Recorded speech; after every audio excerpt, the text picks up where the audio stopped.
Today's podcast, we are going over coachability and how to be a good client, or are you a bad client, and how that can be affecting your progress. And it's something, you know, we need to be aware of. Also talking about unrealistic expectations as a client in terms of rate of loss, muscle building, progress in general. So yeah, tune in. Welcome back to the CJM podcast, episode 5. Today No, it's episode 6. Just saying. Fuck's sake. I feel we should just run with it. Yeah, I'll do. Episode 6. I just can't. It's alright, I've got you covered. No, I can only count macros. Just. So we'll start off with some Q&A today. The first one, I saw your post regarding leg volume being very low at this point. Is this to allow more volume, frequency for upper body? Do you find in general legs for you need more rest before retraining them compared to upper? So this was like a post I put out a couple of days ago. I'm sorry, I need to say this before you talk about it. You've got some fluff on your nose and it's really bothering me. It's not fluff. I can't sit the whole way through this and watch it blowing around like this. Yeah, sorry. True friend, that. Type of friend that tells you've got a big yellow spot on your face. That's we the like one. them. Yeah. So anyway, this was a post I put out about... Josh, you didn't fucking tell me. I didn't even fucking notice. This is a post I put out about a few weeks ago. That's a female thing, mate. Yeah. Let you off. About leg volume being low. Now, that's just specific to me. And this is, again, we talked last time about like cookie cutter plans and stuff like that. And one of the things that'll be quite a drastic variety, or can be a drastic variety between people, is going to be the training volumes. Not in general, but per body part. And that even as an individual, you might have a drastic difference in lower volume compared to upper volume. So, you know, for me, I know low volume for my legs works a treat, whereas I need a lot more volume from upper body. So, like, when people say I'm a high volume trainer, I'm like, well, what the fuck does that mean? Like, that just shows no specificity. You're not taking into account the individuality, trick coach, or anything like that. So, it's simply just because they grow at low volumes. Like, that's literally the only reason. Obviously, that helps with, like, systemic recovery because I'm not doing that much to the legs, which is quite demanding, obviously. But yeah, it's literally because they just don't need as much. And also as well, just where you are in your journey. Do you know what I mean? Like, you're not actively pushing for muscle growth at this point. It was the same. Like, this was about prep. I mean, but yeah, certainly not now. My maintenance volume's super low. Like, that's what I mean. Like, sets, do you know what I mean? So it depends where snapshot of where you're at as well. Yeah. You know? Even in like off-season phase, I'll be doing like 5 sets of quad a week. That's it. Yeah. Me too. That's by her choice, not because she don't like doing much volume. Joking. Jodie hates training. Facts. Right, I'll put one up so everyone can answer this. What's the best way to handle people or coaches who act like they know more than your coach, or even worse, suggest you should leave them, trying to get in your head, especially deep in prep? Put them on blast. Screenshot. Name and shame. Yeah.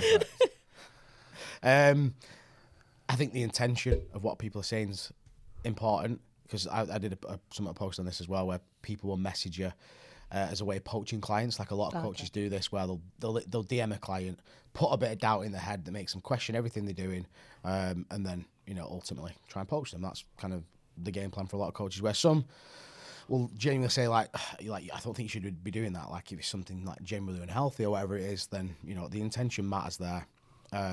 But it all comes down to you having faith in your coach, I think. I only like try and, if I'm messaging people because I love the sport, I only try and message them when it's just a positive thing. I'm just like, oh, you look fucking sick. Yeah. Do you know what I mean? Yeah, like, that's because I always think of, like, I don't know the context. Do you know what I mean? You don't know the context of what's going on, so it's easy to say, do you know what I mean? I think the amount of people that said to Nath and messaged Ben saying, oh, you got Pete wrong.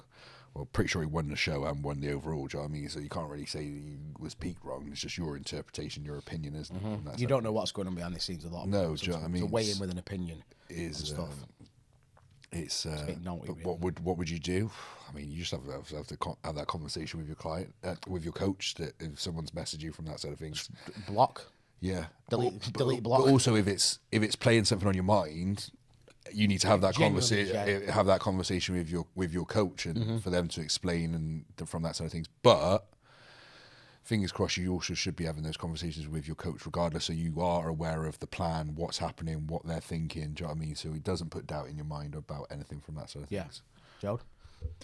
Obviously, I think like the opinions being given matters hugely on whether it was invited or not. Do you know what I mean? So like if you as an athlete have approached a coach and asked them for their opinion on how you're looking, how you're doing, then that I think is fair game. Yeah. From my perspective, I probably still wouldn't comment if someone, because for me, it's not my place to say. I'm not your coach, and it's not my position to comment on anybody else's coaching of you. It's kind of like if you don't trust what the direction your coach is taking in, they're probably not your coach, in my opinion. Like I've never had to ask another coach about whether or not I'm in the right place because I trust you implicitly.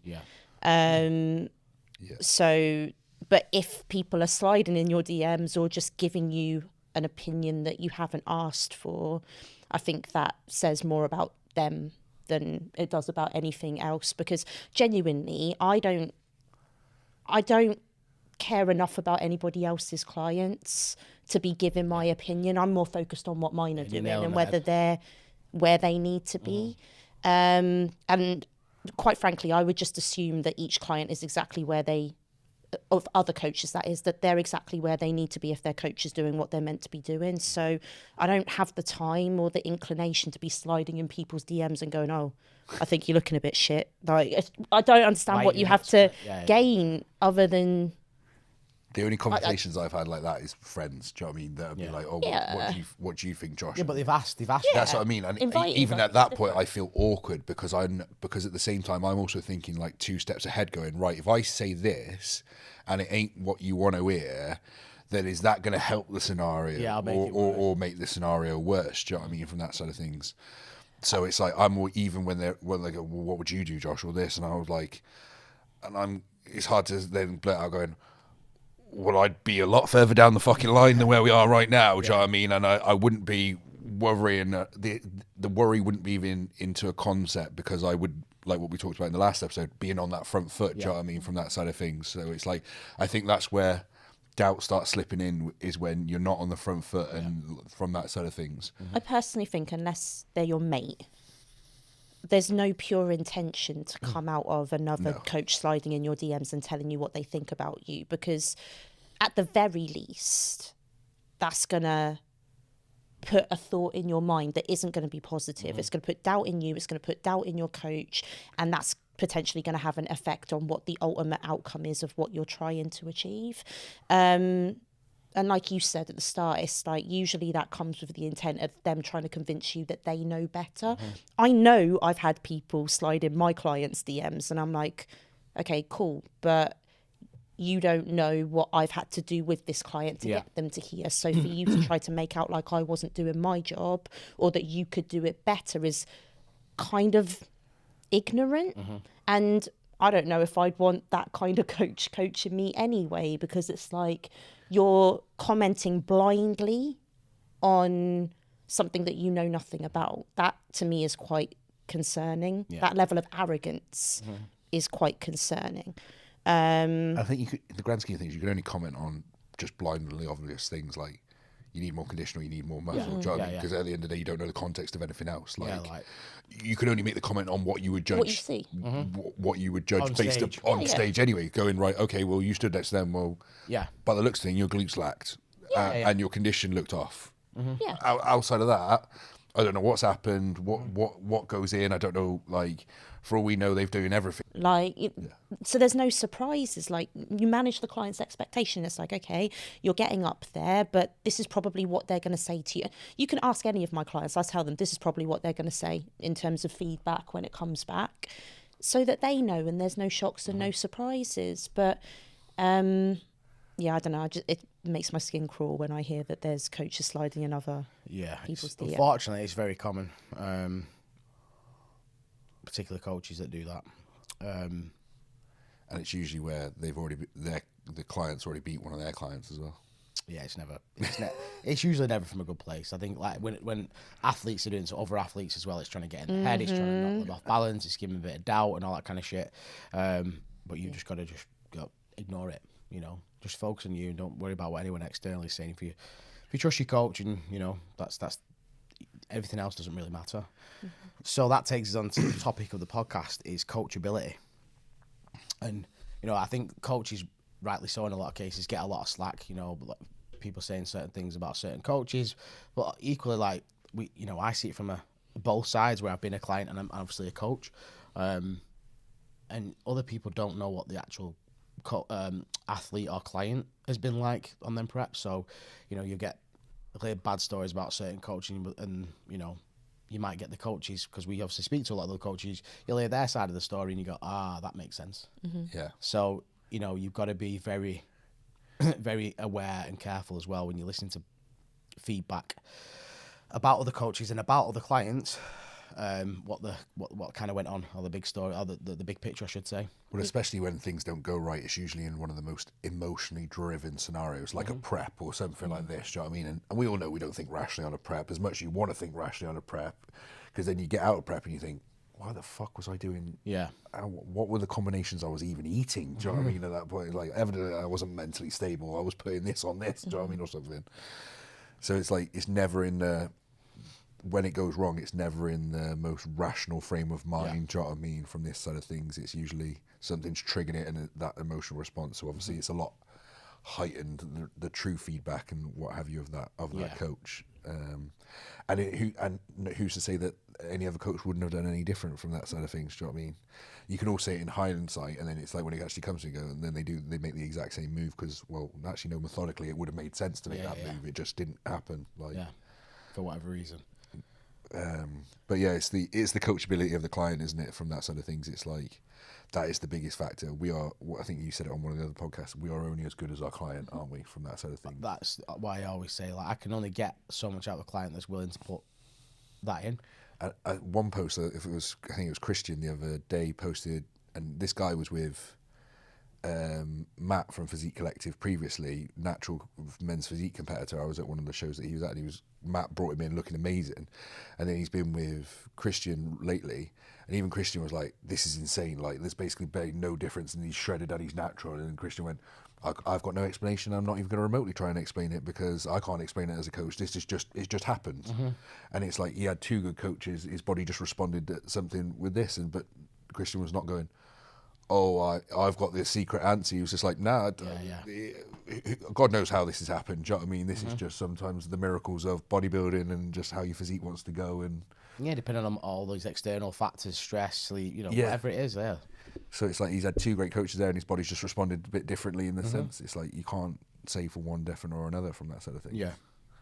Yeah, I think that with social media now, like, it's really easy for people to see the results that you can achieve as an athlete, or what your coach posts out as they're capable of achieving for their clients. But it all depends on positioning. It's always on positioning, because someone could post up their transformation and the first thing they'll say is, oh, well, that's not a lot of progress. Like, what's their coach been doing with them? And it's always like assumed that the coach didn't do what they were meant to do to get them to where they want to be, because the client's not going to be sitting there going, I didn't follow my plan. I was a nightmare to deal with. I never sent my check-ins over, which as coaches, we rely on that stuff, and we can't do our jobs without you adhering to the plan and sending us your check-ins and being thorough in what you're giving to us in terms of information in your check-ins. Like, we are literally only as good as what we get from you. And that's effort-wise, content-wise, do you know what I mean? Like, any of that. But because it's our job to encourage the client to do the transformation, there's always kind of this, well, if they don't get the transformation, then it's the coach's fault kind of mindset. And I think, to be honest, other coaches are guilty of it too. Kind of like what we just touched on just now. It's like other coaches will attack each other for being like, oh, I see the potential in that athlete. If that had been me, I would have done better. And it's like, but you don't know that client's health history. You don't know their mental state. You don't know whether they're adherent or not. Because yes, you can probably look at that client and be like, they're not exactly where I would envisage they should be, but without context, it means nothing. And like you kind of touched on earlier, 9 times out of 10, when someone is struggling, and this isn't just competitive clients, this is lifestyle clients as well, if the plan isn't working, it's because the plan isn't being followed. 9 times out of 10. You know, if if your coach is giving you a plan and they're not changing it, or they're changing it and nothing's happening, but you're doing everything that you're being told to, fine. But human nature, I guarantee there's probably sneaky extras being eaten, or you, I don't know, slacked off a training session, didn't do your cardio. I didn't check in this week. There's so many different factors that from a client perspective, they're probably more likely to fall down on than the coach. I think that if someone doesn't achieve a transformation that they're looking for, it should be split responsibility, unless there is absolutely clear evidence that it sits with one or the other. Yeah, and I've had clients in the past that I've coached years ago, and then years later they've come back and gone, yeah, well, I wasn't following anything. And I'm like, at the time they was like, why is my body not changing? Why am I not getting results? Like, this is not working. And some people are truly convince themselves that they're doing everything they need to be doing. They're not. It's like they're ignoring the fact that they've, like you said, they've missed that cardio sessions. They've been off plan twice that week, and they because they feel like they're still dieting, but because they've been picking, they're still not seeing the results. And this is a trap a lot of people fall into. They convince themselves they are following it when you really like objectively look at it and you go, well, no, Friday there you ate 400 extra calories. You missed 10,000 steps that day. Oh, you know, whatever it is. And like I said, they come back and they go, yeah, I weren't following anything. I'm like, I know that. Obviously you weren't. I'm like, you weren't losing weight when your calories were like sub 1,500. Obviously you weren't doing it. I'm not stupid. But when I ask you and you say, yeah, I'm following everything, what can I say? I'm like, okay, well, you're eating less calories then, aren't you? That's all a coach can do, is pull your calories down, increase your output. If you're saying I'm doing everything I need to. And I think as well, like, when you're looking for certain results, like, I've got clients where they're like, they have to be pushed a little bit more. They have to eat a little bit less than, like, talking lifestyle and competitive things, but they have to eat a little less than they like to get those results of what they want to see. Okay, so their body, they may not be as metabolically healthy, or they might not have as much muscle, things like this. And guess what? That also then means you don't have as much leeway to, do you know what I mean, from this side of things. And it's like, dependent upon your scenario and how much give and things you can still get results on. It's like, I've got a client where we're on low calories, we're like 1,200 odd calories from that side of things, and like we're struggling to lose weight from that side of things. Lifestyle client, so obviously typically under muscle, do you know what I mean, which doesn't help the scenario. But then it's like, oh, I had 2,000. I went out so I probably had about 2,000 calories, but it's probably about 2,000 calories. So you don't know where from that side of things. But the baseline, but the baseline's 1,200. But then obviously, like on a couple of days, they've at 800 because they think they're balancing it out. And I was like. And I had the conversation this week where it's like, yeah, that's great. Okay, so theoretically, your calories are technically balanced out across the week. But you already struggle to lose. So if you then surge up 2,000 calories, 800 over where we're at now, well, you doing 2 days lower this may not mean that you're going to surge back off what you think, because your body isn't evidently clearing, responding as quickly from that side of things. So it's like, we actually need a week for those extra 2 lower days to take into account to balance everything back out again. Like, just because your net calories over the week have increased doesn't mean it's going to come off your body as quickly straight away from that side of things. So it's like, especially if you're finding it hard to lose, the harsh reality is you don't have much leeway. The more consistent you are to keep those results, and then it's easier for you to also then step back as a client in those scenarios.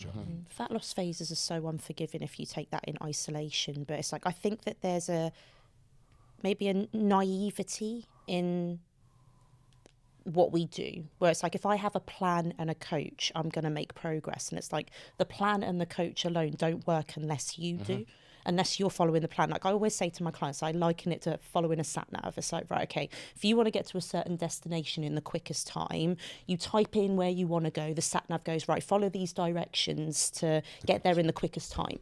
But if you take diversions off at any route you can, or you are driving slower than the pace it's recommending, you're not going to get to your destination in time, and you could potentially not even get there at all if you take enough diversions. So it's like, it's the same with the plan. The plan is there to guide you, and the coach is there to support with amending that plan where it needs to be amended. But ultimately, you need to follow that plan if you want to see the best results. And you hear it from clients all the time, like, I'm really disappointed with how I'm looking, but I'm 10,000 steps down this week. I had an extra off-plan meal. I didn't hit my water. And it's like, okay, well, there's 3 things there that are going to contribute to how you're looking. So if you had those things on plan, you probably would feel better in yourself because you would look better in yourself. So it's kind of understanding that it's within your power to get to where you want to be, but that does mean adhering to the plan. And if your coach is doing their planning properly, it should work. But that plans only work if you do. I mean, we've all been through it ourselves. Like, we've all been through, multiple preps. I've made the mistakes in earlier days of, not being 100% on plan. Maybe having a protein bar, not including that in the daily calories, and thinking, oh, get away with this only protein bar. Being very arrogant in the sense that I'll be fine, and then not communicating that to the coach. And then I'm like, oh, why are my calories so low? I'm like, well, obviously they're going to be low because I've not been following the plan. Yeah. So, these are things that we've every thought process and kind of mindset that you're in, we've been through. We understand it. We know what you're thinking. We know what you're feeling. We know the urges. We know the ways you're going to try to treat yourself, make things a little bit easier. Like, there's no hacks. No. There is no way. You've got to go into prep or any diet going, I'm going to be fucking hungry. I'm going to be tired. There's no point trying to avoid it because whatever I do, I can't escape it. And if I try to make it easier by snacking, by doing that, then I ain't going to get anywhere. No. Well, you just putting yourself back in your comfort That's the brutal zone, truth of it. Like, you've got to just suck it up. Like, never mind hacks and can I eat a little bit more of this to fill up on. Yeah, but you're still hungry. Yeah. You can eat 3 kilos of veg a day if you want, but you'll still be hungry. Yeah, it won't hold up. So just deal with it because that is your only option, really. Yeah. It's understanding that, like, it's always going to be like one of the hardest things you do. Do you know what I mean? Like, mentally, physically. I must admit, having 2 kids, well, yeah, actually, prep is a piece of piss. Yeah. I do that with a fucking hangover now. Yeah. That does not. So anybody that's got children, you will breeze a prep. Believe me. And you know what? You don't look any better for it. You look worse. But it's like, it is going to be one of the hardest. It is hard, though. One of the harder things. If you're talking prep, I mean, even in grand scheme, if you're talking lifestyle, do you know what I mean? Most lifestyle clients haven't. There's a reason they've got themselves into the position of where they're at now. Do you know what I mean? So it does seem harder. Even just a simple diet to some people can be harder because it's a big flip on what they were.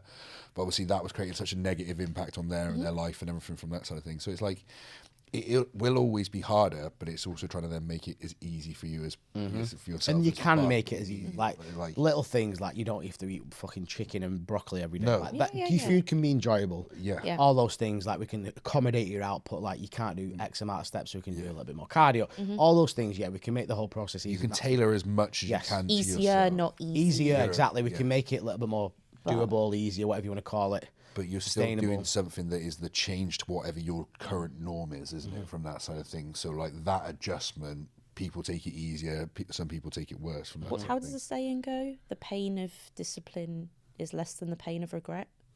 Don't know, but it makes Something sense. like that. so I just think, like, you can either suffer... Pain is temporary, trophies last forever. Love some good quotes. But no, you can struggle to take yourself in the direction that you want to go because you're trying new things and doing things that are going to take you that way, or you can be unhappy staying where you are. So it's like, pick your poison, like you clearly got into this process because you wanted to change, you wanted to do something better for yourself that meant getting out of the unhappy state that you're in now. So okay, it might be uncomfortable, you might have to take a look at yourself and the way that you go about things and do things a little bit differently, but that's hopefully going to get you to a position that you're going to be happier in once you've invested the time to create new habits and behaviours and routines that are going to put you in a better position, a happier position. That pain is always the biggest driver. It's the best driver for anyone to achieve anything. And that's why people kind of fall off the wagon. They get to the point where they feel that bad about themselves, they'll make the change to do something, and then they'll get in a better position. They'll go, I'm happy with this. Yeah. That pain's no longer there. It's not as strong. And that's when people get a little bit more lackluster. The routine slips a little bit and they're in that comfort zone then. I think that's something I reinforce with. I've got a lot of lifestyle clients, do you know what I mean? When they, say, for example, they've gone on holiday or something and they're trying to get back, that transition period, trying to get back into the groove when they were in a groove, but then they went to that holiday and what have you. In that period, I go, how are you feeling right now? I go, I feel like shit. Do you know what I mean? I've got no energy. I don't feel great. I'm mentally a bit cloudy. how are you feeling when you were following the plan? How doing this? Oh, I felt great. Everything was, do you know what I mean? Everything like that should be your biggest driving factor. Like that is constantly like, obviously when we're competitive, it's a different goal from that side of things. But for lifestyle, improving your health, it's like, how do you want to feel? Do you feel better? Like I feel great when I go to bed I'm in bed by 9:30 and I'm waking up at 6 o'clock. I don't feel as good when I go to bed at 10:30 and wake up at 7 o'clock. Do you know what I mean? Yeah. And that side of things, it's like, what do you feel the best doing? And that should always be your driving factor rather than like, ooh, chocolate bar, ooh, all this. It's like, well, how, pleasures. yeah, do you know what I mean? It's an instant sort of dopamine boost and stuff, Yeah. but then it's like, oh, do you know what? I feel struggle. Or like the biggest thing for quite a lot of my female, all my digestion's off. Like, because obviously I see it more commonly in females with digestive issues, and it's like, oh, I've not been great, or I haven't done this, or oh, do you know what? I haven't taken my Digestamax for the last 3 days. Or why I haven't taken it? I don't know. Yeah, I've not but done it now I before. feel Fine shit with for it. this. I wouldn't know I've anything not about had it. all this. So I think like when it comes into coachability, it's like we talked about it previously. It's like your trade-offs. Like, what are your trade-offs? Like, what do you want versus what you willing Everything's to, what got you trade-offs. what you want versus what you're willing to do, and whether that's lifestyle or competitive, you need to find that yourself, and you need to understand that with yourself and going, okay, well, we could do this in X, we could get rid of this amount of body fat in X amount of time, but you also still want to have a social event on a week. Do you know what I mean? So we have a bit more calories on that Saturday or something like this, so it's going to slow it down. But you've also got to then accept that is going to slow it down, but you can't have it all from that side of things. So it's like, I've always got time for the clients where they go, nah, do you know what? That's on me. It is like this. I know it can be better next week, but do you know what? The kids are off on holiday this week, and I'm not doing this for this. So I understand. I did not try to take the piss, but we did have a few more off plans on out. But I hold my hand up. I know own next it. week will be I'll better accept from that that. side of things, and I know that's not every single week. So that's perfect. And then you go, as a coach, yeah, sweet, perfect, mate. Absolutely, pot on. Fucking live your life. Yeah. Take the kids out for a fucking ice cream. Do you know what I mean? The kids are off school. You've been working 20-hour shifts, grafting. You not. I haven't seen the kids for a few days. So it's like, you went, fuck it. Do you know what I mean? I'm gonna go take the kids out.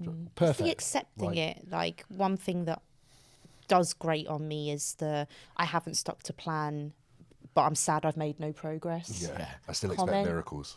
Yeah, because it's kind of like, What do you want to say at that point? I have nothing to say, because I'm Yeah. like, well, you did the things that you know would steer you away from the plan. So as soon as you steer away from the plan, which is designed to help you progress, you kind of have to let go of that expectation that you're gonna improve this week.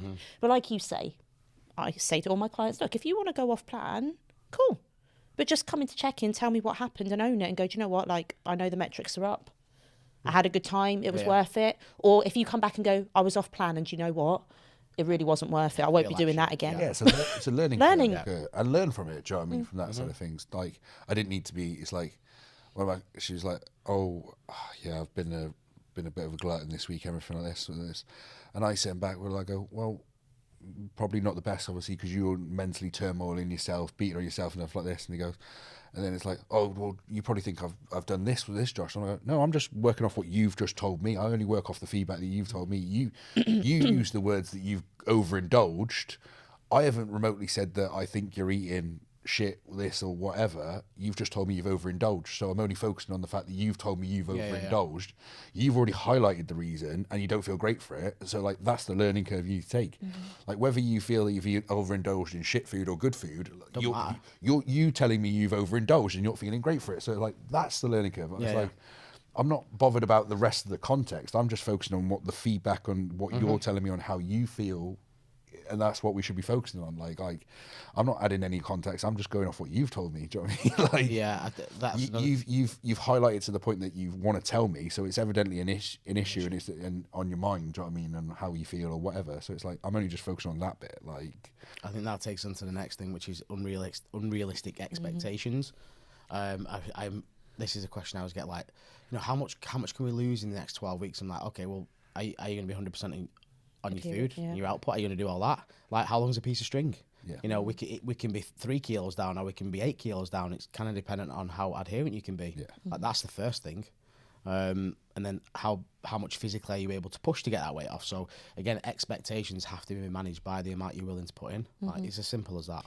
I always say to my clients that I think the biggest thing that causes disappointment and heartbreak in this process, whether it's lifestyle or competitive clients is their own unrealistic expectations. So like the classic example is we're focusing on fat loss. I've made some changes to plan and things have moved, but I haven't communicated to them how much I expected it to move. But they come back going, I'm really sad because I expected it to move more. And it's like, based on what? Because you've set this expectation that has nothing to do with the reality, because I haven't told you the reality of what I'm expecting. So you calculated something in your head that's based off I don't know what. And now you're disappointed when in reality I'm looking at it going, oh, this is mint. This is mint. It's moved and I'm so happy with I this. literally had this conversation the other day. This is funny. This like the amount of you'll have had it go client checks and go, oh, I'm pissed off this week. I've not lost any weight, and I'm like, you're half a kilo down. Yeah. I'm like, your averages have come down half a kilo, and you're literally half a kilo down from checking to checking. I'm like, what do you mean you not lose weight? Oh, well, I thought I would have lost more. 3. So hang on, you've said I've not lost weight. Yeah. So that's not even factual. No. So this is again the thoughts you put in your mind and the things you think every day have such an impact. To the fact that you've lost half a kilo and gone, I've not lost any weight. Like, it's objectively wrong. Yeah. And also, like, tied into that, like, the half a kilo people is great. There's a Okay, lot of let's just highlight this first of all. Like, let's set some parameters of what is real Yeah. when it comes to fat loss. First of all, lifestyle clients, stop thinking you're going to lose 2 to 3 kilos per fucking week. That is not going to fucking happen, and you will not want to do what would require you to look like that. No. The grand scheme of Ferrari, the most someone should ever be losing for a sustainable thing is like 1% of their total body weight up to a kilo. So whether that kilo is the top end or it's 1% of your body weight. So like big, massive bodybuilders being 125 kilos, like you don't want them losing anything more than like 1.2 kilos per week from that side of things, because something's going to happen drastically to the look or something. Now, so they're going to be leaner with more muscle, so you wouldn't want big drops like that anyway, because they're going to flatten Like off. 0.5%. Something like Then, that, say for example, if it's a lifestyle client that's 125 kilos and massively morbidly obese with a lot of fat, guess what? You also don't want to lose 2 kilos a week, because you're going to be left with a shitload of fucking skin at the end of it from that side of things. So you need to find a sustainable thing where your body can allow to catch up. You can resistance train at the time. Your skin can have time to feel like catch up. You don't feel like shit. Your training performance doesn't get... If you... There's a misconception, especially in the lifestyle world, is that people should be losing 2 kilos per week, and it's just like, that's just not the case in any way, shape or form. It's like, majority from a female perspective, if you're weighing like, I don't know, like 50 to 70 kilos, like losing like half a kilo to 0.7 kilo per week, it's going to be massive. This is why you look at the percentage. Yeah. So someone losing a kilo at 50 kilos from 125 is 2 different things. Yeah. Completely. Way 2 different things. So it's like, that I think is the constant misconception in the world, because of obviously these 8-week shreds. Like, we hate them. Do you know what I mean? Like, it reinforces such negative, bad expectations. It starts yo-yo diet. Do you know what I mean? Like, Tracks the binge restrict eaters. doesn't it? yeah. So It's like, I'm going to do all this shit to get myself as lean as possible, but I don't want to carry on doing that. So when I complete it, I'm just going to go back to normal living, and then you put on more than what you had in the first place. Dieting makes them fat. And the Dieting look, makes them and the fatter, look yeah. isn't what you wanted, because you've hemorrhaged a stupid amount of weight in a short period of time. So it's like you've gone stringy, you're flat. Do you know what I mean? You just look skinny fat now, in a sense. Do you know what I mean? Like, We love you skinny feel fat. horrendous. But what you just said, Jode, in terms of how do you know that? Like, as when a client says that. So I had this conversation with Jodie, who technically is a lifestyle client, but I think she will be working towards figure eventually and stuff like this. And she turned around to me the other day and she went, I just feel like I'm not making much progress. And I would turn around and go, okay, so what are your parameters for you thinking you're not What making metrics? much? Yeah. Yeah, what metric? And she was like, well, I don't really know. And I was like, I said, I'll tell you what it is. I said, you're looking at other people's journeys, and you're putting it in your own algorithm in your head, and you're working off an average from that side of things. I said, but if I told you that bodybuilding didn't exist in the world, and you were the only person that did bodybuilding in the world, and your progress would be the best progress in the world, because you're the only person that everyone is going off the basis of. I said, you subconsciously are still comparing yourself to other people rather than having a look back. And then it's like when we look, and then I was like, jumped on my loom, went back to our first check-in now, and I went, here's what this... right, okay, so this is the first part of it now. we were focusing on building your lower half. So you had more lower sessions than you did upper sessions. So this is all the progress we've made over the last 6 months on your lower half. Right, in the last month, we've moved to more upper sessions. So we can already see in the last couple of months, the upper, like you're not making as much progress on the lower because we've pulled the frequency down. Oh, your back's getting wider. This is this. But the problem is most of the time is because they compare themselves to the people that are highlighting the biggest on social media, for example, like the people that are winning the shows or something like this, or the lifestyle clients that, like Kate, for example, one of my lifestyle clients, Kate Hall, that comes up to me back and forth on and off because she just picks up, goes traveling, puts on a bit of weight, comes back for a tidy up, stuff like this. Well, she's lost 12 kilos in this week. It's like, and everyone's going, oh my God, that's amazing, everything like this. And I'm like, yeah, because she's not meant to look like that. She's carrying more weight than what she does, but she's also been a personal trainer for most of her life. She's had muscle and stuff like this. So like that transformation looks epic, but it's only because she was carrying what she shouldn't have been carrying, and the body wanted to basically say, get that the fuck off me. Do you know what I mean? Yeah. Because been traveling, going on holidays, do you know what I mean? Living out hostels, this like this. You're not worried about how you're looking. You're not worried about getting your protein goal. You know this. So it's like what represents there, and it's like. But they go, oh, why am I not doing that? It's like, well, no, because Kate's been building muscle for the last 10 years. She's been a personal trainer for that. Yeah, she's like, that's what can't happen to you from that side of things. So it's like, it's a big context, but you're always comparing to someone else. That's what people's goalposts are, being like whether they think they're doing good enough or whether they're not doing good enough. And it's like, when it comes to fat loss, that's very genetic dependent, or where you are in your journey. Same as muscle building. Like we talk about, like, from a competitive standpoint, you always highlight the people that stand out the most that are winning shows and things like this, and people are like, oh, I want to look like that, and it's like, okay, but that's the top of the competitive world in assisted, that's the top of the competitive world in natural. You're more likely in this big 80% bit that's in the bit, so why are you not comparing yourself to those athletes? No, you're comparing yourself to the no one ever top. Compares downwards. No. That's ego, though, isn't it? Yeah, it's like stop comparing yourself to first call out, start comparing yourself to second call out. Where are you looking in the second call out? Okay, that's more of a realistic expectation of where I'm at now. Do you know what I mean? Like once you've taken out that I'm not using drugs, or I'm competing in this federation or whatever. I've only just started bodybuilding. Or I've just started bodybuilding. So it's like you always compare yourself to the ones that shine the most, and then that will always then. It's the feel for me when you'll all get it where you're checking and they go, I feel like this, I feel like that, and you'll go, okay, well, let's look at the metrics, like objective metrics. Let's compare your pictures. Let's compare your actual circumference measurements. Let's compare your weight. Let's actually look at, because feel doesn't mean shit, because your emotions are the worst thing you can rely on to guide. Especially hormones for women. Yeah, that. But just anyone's emotions, you just don't make the good decisions on their emotional ones. Like if your partner ever cheated on you, do you think that's a logical decision? No, it's an emotional one. Yeah. They just don't lead to good decisions for the most part, and that's it. When you feel and you actually go, okay, what do you mean feel? What does that mean? Yeah. And they go, I don't really know. Yeah. Like you said, it's just a feeling. It's just like you said, they're either comparing to somebody else, or they have an expectation of what they should have, how much they should have grown or lost or whatever it is. So there has to be something tangible or objective to track.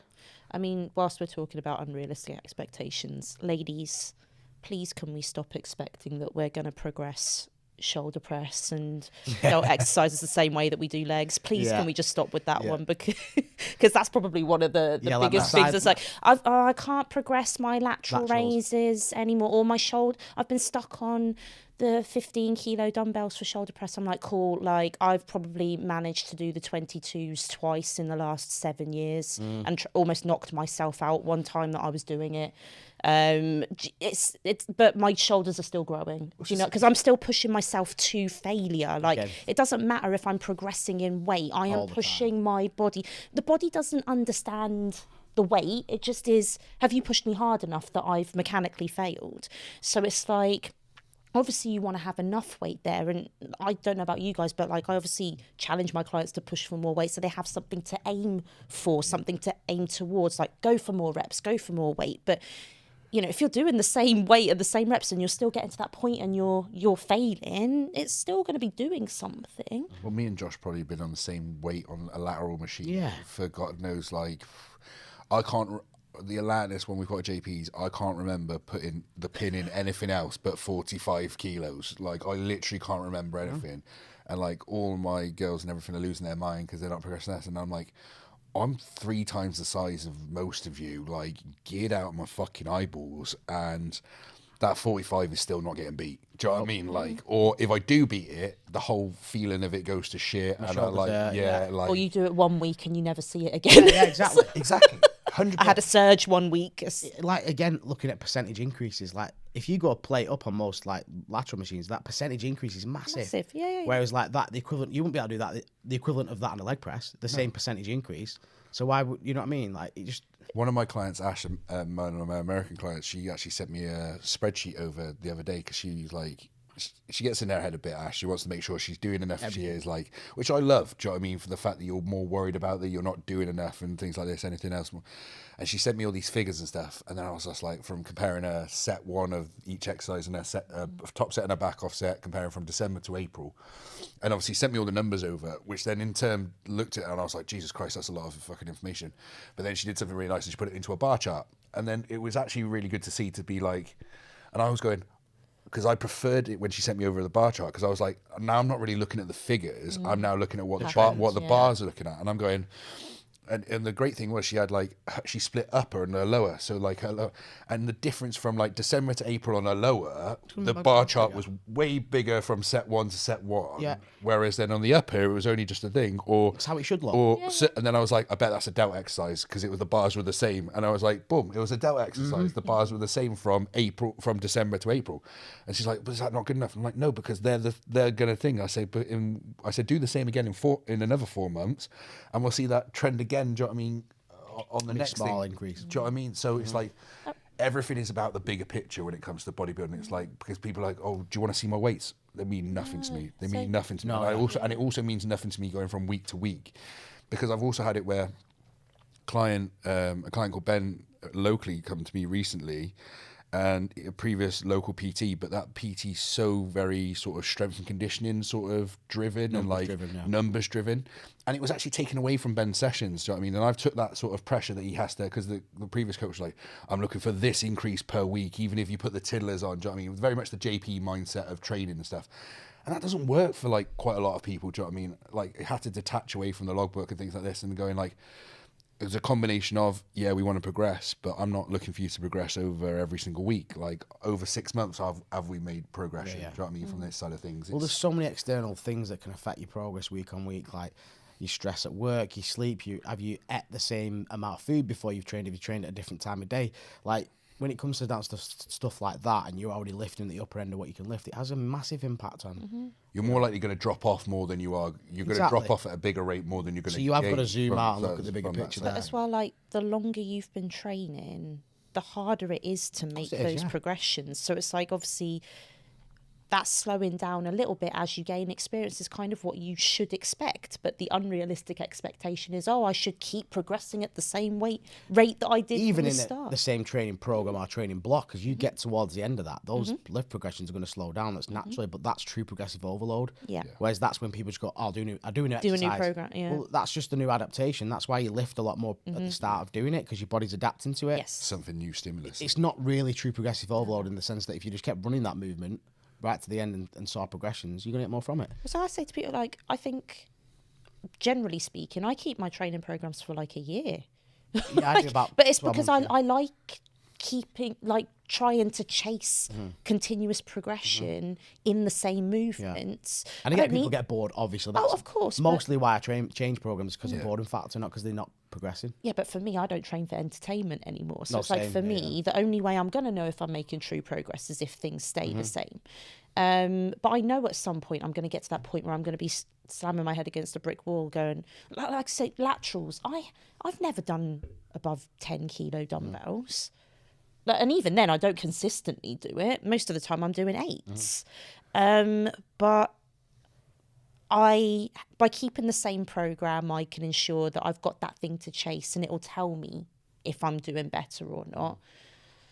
I just don't need the novelty. Dumbbell laterals, like you say, like, even for me, it's like, I think like 12 and a half should probably be the sort of top. If I want to keep my arm straight and really tax that sort of medial delt and not start bringing my traps into play more and start like getting a bit more momentum in, then the grand scheme of things, like if I go to 15, I'm putting more of a swing in there from that sort of thing. So then I'm already taking away the weight that I've increased because I've given something more momentum. Whereas like if I just stick on 12 and a halves and I'm like, right, okay, yeah, boom, tax, and I keep doing that, well, guess what? My delts keep fucking growing. Do you know what I mean? Yeah, It's like, the last thing as well when it comes to like unrealistic expectations is muscle growth. I think one of those is post show and people getting a shit ton of weight and go, oh fucking, I'm growing here. I'm like, nah.